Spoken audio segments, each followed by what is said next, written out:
My name is Jennifer Bingham, and I've been in the wine industry for about 8 or 9 years now. I just love wine. I love the culture. I love how it brings people together. And for me, I just love always learning about wine, and there's always something new to know and something to share with other people about wine.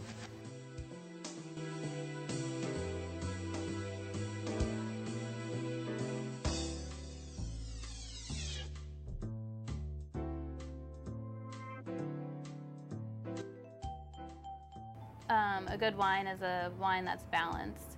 It has the tannins and the acidity and the alcohol are all in balance with each other. And that's what I look for first and foremost before anything else when I'm assessing a wine for the store. It might not be my style, but as long as it's balanced, I know that people who like that style will like that wine.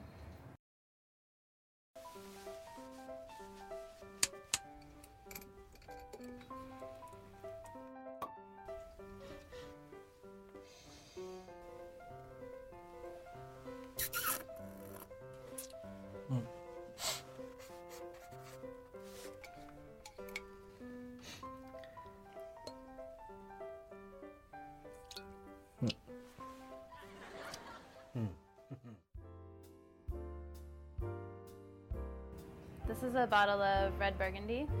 So red from Burgundy is a Pinot Noir grape. And to taste the wine, there's a few different steps that you go through. First of all, you look at the color of the wine. And usually you're supposed to look at it against a white background. So if you have like a white piece of paper, that's an easy way to see the color more clearly.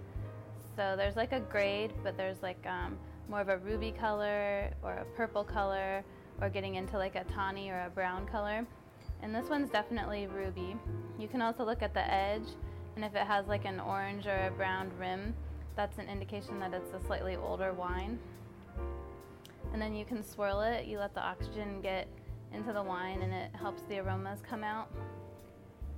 And then you smell it, and you can get your nose way in the glass. So I like big glasses like this.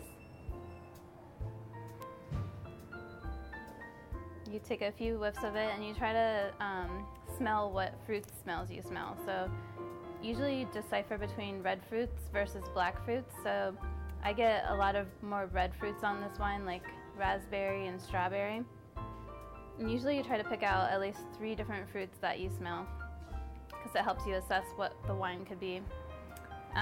And then you look at non-fruit aromas like earthiness, like mushrooms, if there's any wood like oak or vanilla flavors.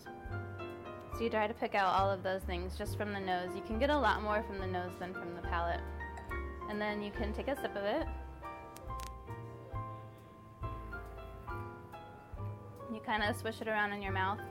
You get some oxygen going into your mouth and it lets you taste it better.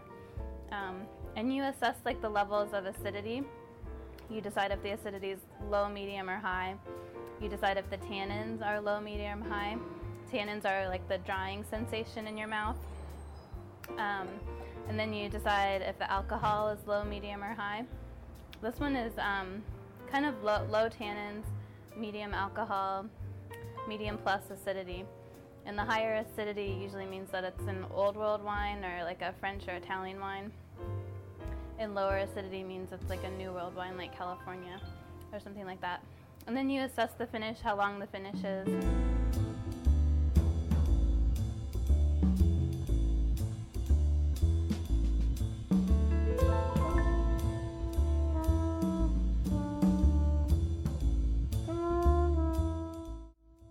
So the main 3 types of wine are white wine, rosé, and red wine. White wine is made when they take a grape and they just crush the juice out of the skins, and so they don't let the skins sit with the juice at all. So it's more crisp and more clean. There's no tannins. It usually has higher acidity than red wine. It's served cold and it's kind of easy to drink and really pairs well with a lot of different types of food and pairs very well with cheeses. And it's great to drink on a hot day. Rosé wine is becoming more fashionable. A lot of people in America still don't understand rosé, but from what I understand, a lot of French people drink it all the time. I love rosé, and it's a great alternative to red wine because it's made from red grapes, and they let the skins sit with the juice for just like a matter of hours instead of days where they make a red wine. So it has some of the fruit flavors that you get from red wine, but more delicate and more light and easy. You serve it chilled like you serve white wine, so it's just a refreshing alternative to white, especially in the summer, especially in Florida. And then red wine is mostly what people drink all the time.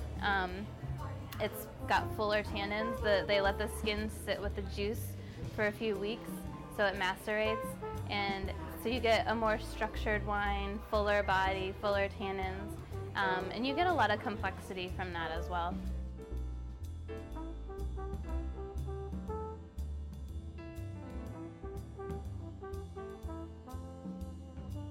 So there's a big difference in labeling and how Old World wines are labeled versus New World wines, Old World being European wines. So New World labels are a little bit easier for Americans to read and understand, so I think that is why they kind of start there when they start learning about wine and drinking wine. This is a New World label. This is a California wine, and it's a Cabernet Sauvignon, and it clearly states on the label that it's what the grape is, which is Cabernet Sauvignon.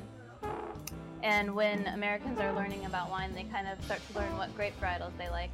And so then they can easily pick out the Cabernets, and they can make better decisions about what they like and what they want to buy. Whereas in France, this is a French label. This is from Bordeaux. It's Chateau Champs de Durand from Saint-Emilion, so it's mostly Merlot. And it doesn't tell you anywhere on this label what grapes are in the bottle, so that's really confusing for Americans. I happen to know that it's mostly Merlot with some Cabernet Sauvignon in it. So, and then same with Italy, an Italian label is telling you the place.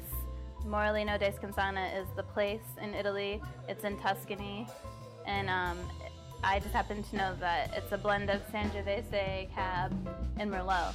So a normal consumer wouldn't really know like what this wine tastes like by looking at the label. And then same with a Spanish label. It's labeled by the region, which is Rioja, and Crianza, which is the level of oak that it's received, and then the producer, but nowhere on the label does it say the grape varietal. So it's really hard for people to understand like what it tastes like unless they have somebody helping them.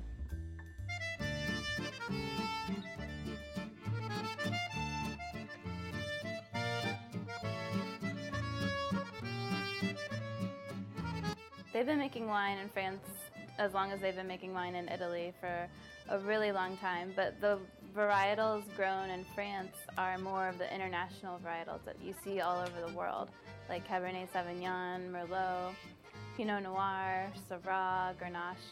Those varietals you see grown in more New World regions like California, Australia, South America. So all of those varietals in the New World are always compared to the French counterpart. So France is definitely just kind of a standard to live up to, and the style from the respective regions of France is always really widely known, and people try to attain that style when they're making wine elsewhere. A couple of French words that we use in America to talk about wine. Cépage is one, and that just means a blend.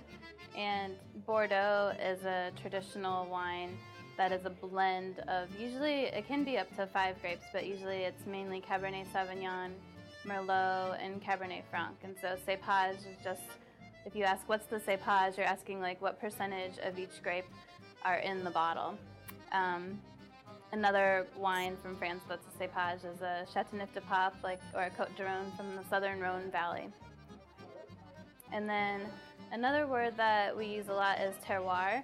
And normal consumers don't use that word as much, but people in the industry use the word terroir, which is a French word that doesn't have like a literal translation in English, but it basically means like everything that goes into that grape, like land, where it's grown, and the weather that year, and the aspect of the hill that it sits on, like how much sunlight it gets, and all of the things that go into making a sense of place.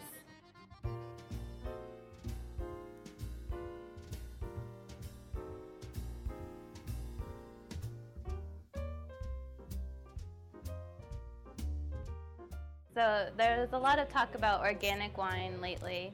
It's kind of trendy.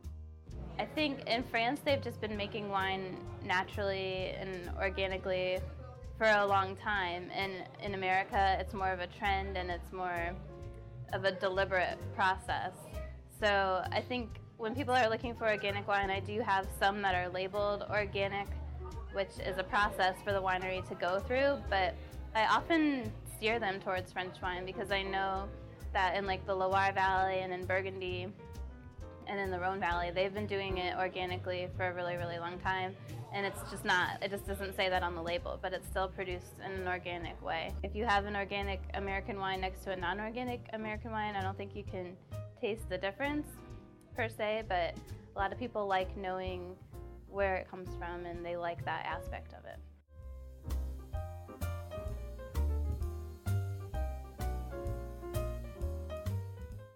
I have an awesome job being a sommelier, and it is pretty fun. I get to taste a lot of wine. There's a lot of different avenues you can take to become a sommelier. I think one of the most effective is just being immersed in it, like being a server at a nice restaurant with a nice wine list and learning under another sommelier who knows a lot about wine. And you have to read a lot about wine and you have to taste a lot of wine so you can just become more and more knowledgeable about it. But there's also certifications you can take to say that you're an official sommelier, which I've done a number of those. There's at least 5 different credentials you can get through different organizations that you go take a test and you pass it and they tell you that you're a sommelier. I think I am definitely still a minority in that I'm a female sommelier, especially being a younger woman. That's part of why I did do a lot of the sommelier certifications early on, because a lot of people would ask me, are you even old enough to drink? And so I could be like, yes, I am a certified sommelier. It's really refreshing and nice to see more and more women interested in wine, because I think it's a great career. And they say that women have better palates than men, so we're going to take over.